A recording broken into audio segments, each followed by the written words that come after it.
We are going to bring up PJ Foley next, who is the visual effects producer for, I believe, Dialated Pixels. So let's bring him on up here. And Rob, why don't you come on up too, and let's find out. I believe you just finished the last season of CSI, right?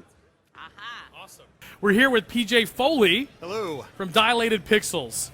And you guys, I mean, you alone are such a experienced artist that has worked on so much stuff and an award-winning artist. And let's talk a little bit about how Dialated Pixels got started.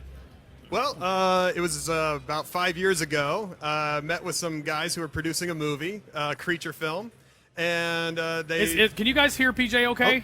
Oh, am I here? Can we raise this? Oh, there we go. There we go. Now he's on. And basically they wanted to do a creature movie, a bunch of kids running away from monster bugs, alien bugs. And they had known my track record, getting a lot of work done in short order, short budgets, unfortunately. And so we just hit the ground running, and we immediately went out and bought 10 seats of Lightwave because I knew I could do it. The tool would do it. And proceeded to kick out that show in about 7-8 months. And it went on to be VES nominated. So for the first thing that the company put out, we got your first outing with the company. Yeah. From 10 Seats of Lightwave was nominated for the VES Awards. Correct, yeah. That's great. Way long ago, I started with Star Trek Voyager when it was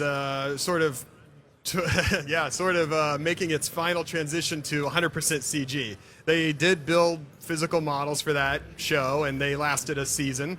And some stock shots beyond that, but then CG took over, and I was really grateful to be starting with that. From there, we did various other things, but one of the bigger things we did was Starship Troopers Roughnecks animated series. Since you started Dilated Pixels, what are some of the other projects that you guys have done? Well, we are a little bit all over the place. We've got commercials, we've got a lot of made-for-TV movies.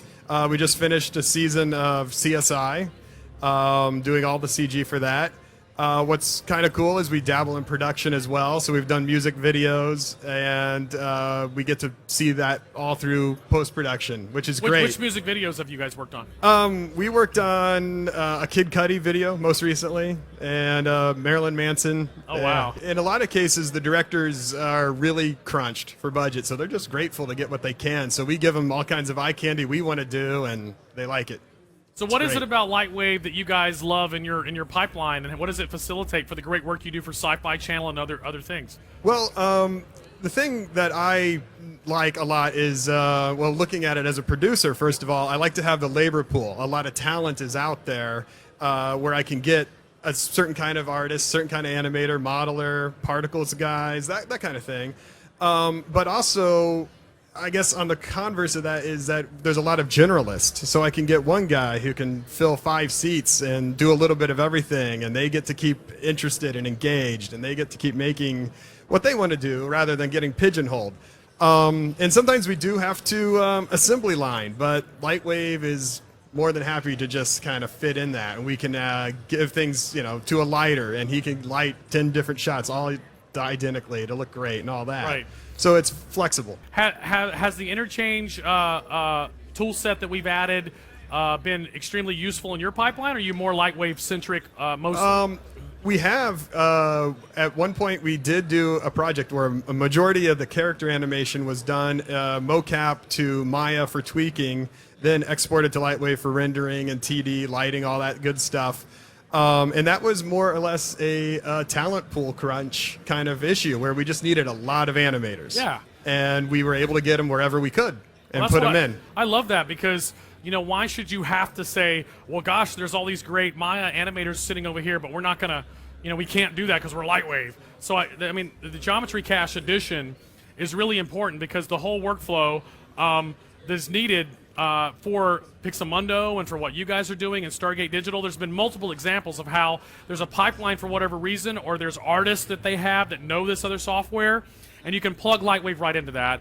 That's one of the most important things for me that I wanted to do was to make sure that Lightwave's flexible, so that the FBX support, the Geometry Cache, the GoZ support with ZBrush, which we love Pixelogic as well, the Unity Engine game engine support. All of these types of things allow you as the studio executive to decide what you guys need on a project, and we just want to create tools that'll help you however you need them. If you want to go all the way to Lightwave, all the way to the end, it's proven. It's very it's an awesome tool for that. Got everything you need, but if there's a reason why you need to integrate it with a diverse pipeline, we want to support you and help you do that as well. I think it's an important distinction that Lightwave has over other software is you can choose to do that in a diverse pipeline, but you can also choose to go end-to-end in Lightwave if you need to, or if you want to. And for our creature shop, ZBrush is great. Then GoZ, we're going to be using that all the time. Yeah, isn't GoZ fantastic? I mean, our implementation of GoZ, I believe, is probably, if not the best, one of the best in the industry in any application. It now ships with ZBrush, so when you purchase ZBrush from Pixelogic, you also get the Lightwave support. When you have a system that has Lightwave on it, and you've installed ZBrush, if you push the button in the interface, you don't even have to install the plugin, because when we initially implemented it, excuse me guys, it's been like 3 days of talking. When we initially implemented it, the plugin was, you had to install the plugin. And I said to the developers as a user, doesn't it know where ZBrush is? Doesn't the computer know where ZBrush is? Doesn't the computer know where Lightwave is? Yes. Well, that's what computers do. Let's make the computer figure all that out, and so the artist can just push the button and it installs it automatically for you. So that workflow is seamless. You push a button, you send your geometry back and forth from ZBrush to Lightwave. You can sculpt your morph targets for the creature facial. You can sculpt your parts, keep those parts separate, bring it back into the Lightwave, texture it, do the normal maps. It sets up your node graph in Lightwave's renderer automatically so you can render it. It's a really great workflow. I look forward to getting the feedback. Is Brian going to be working with that as well? If he hasn't already, I'm sure he will be. Hi, Brian. How you doing? So, you know, when I came over, I was very impressed with the quality of the work. And you guys, like you said, are working with the maximum of like a 10-person team. And I think it's impressive to see what you can do with that, with the quality you can get put out for not only character animation, but a lot of the other effects work. Can we talk about your reel a little bit? What are we looking at here? Well, yeah, that is the Lord of the Rings video game trailer we did. There's a bunch of CSI disgusting explosions of blood in there as well. What was that bug from? That bug was that first project I was talking about. Yeah, that's I love Infestation. That bug. Yeah. That's awesome. So, yeah, that's rigged in Lightwave, animated in Lightwave, rendered in Lightwave. It's very cool. And actually, that particular shot transitions to a practical bug that is smashed on the road. There's our CG Vegas.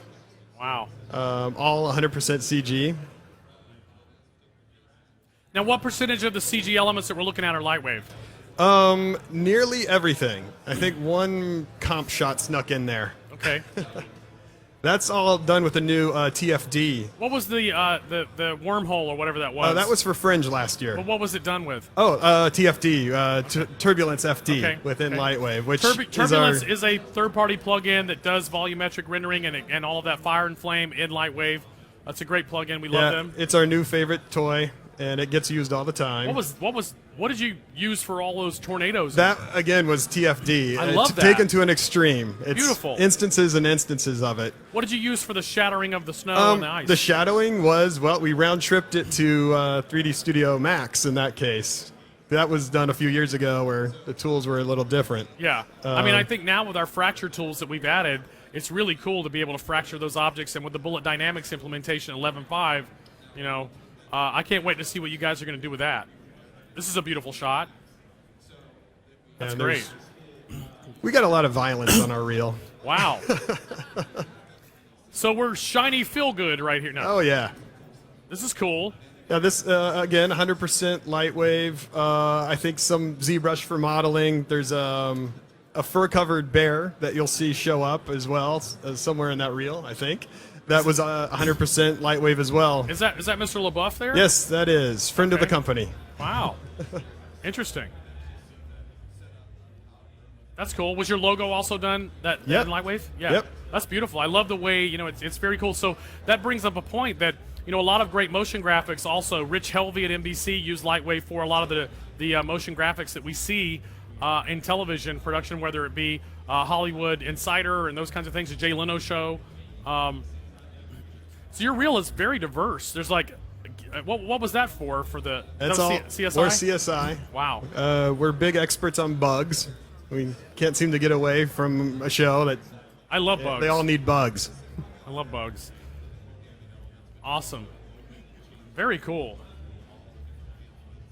So the shows are CSI, and a lot of, you can't, I guess you're not sure the name of the film that's going to be released on Sci-Fi, but you guys are working on that. Right, we're working on a couple of them Yeah, right a couple now. of those.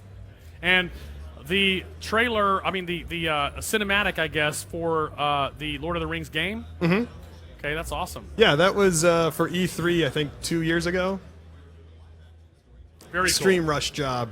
And what was this for? Red Faction, which was a direct-to-video and TV video game-based property for a movie. Wow. That's awesome. Now, can you tell us a little bit about the process on these boxers?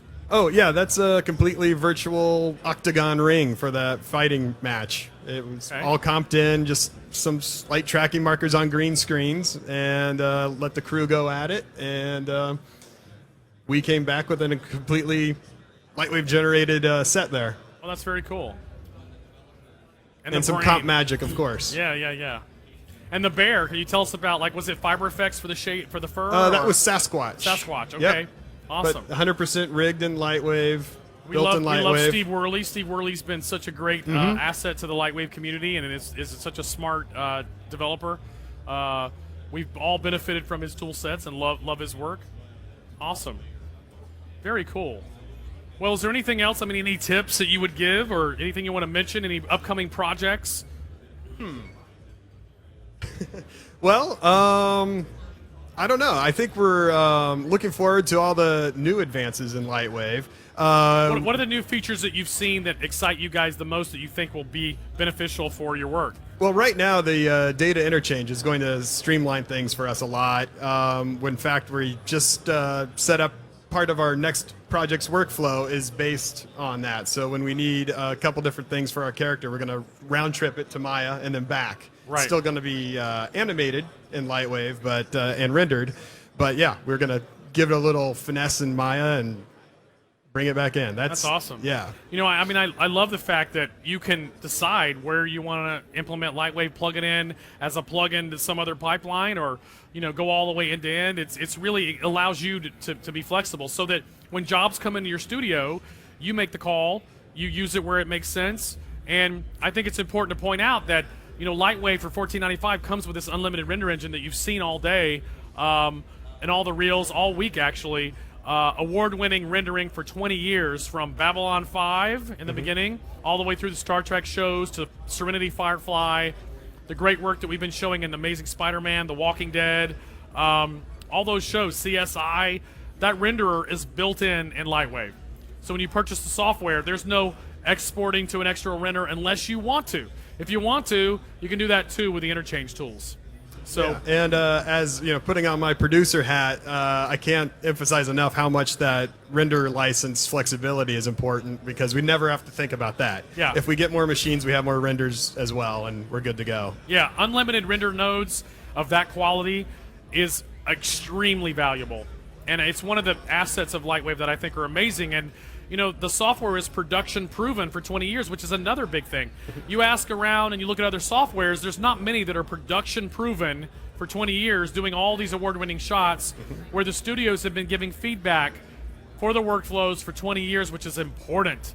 And you work out the kinks and you make things work so much better than applications that have not had the luxury of going through that process. And that is as valuable to a software and the way it works as the software features, because you can have great features, and if you have not set it up in a way that works well for studios, or if it's unstable, if it crashes a lot, you're going to be in trouble. Right.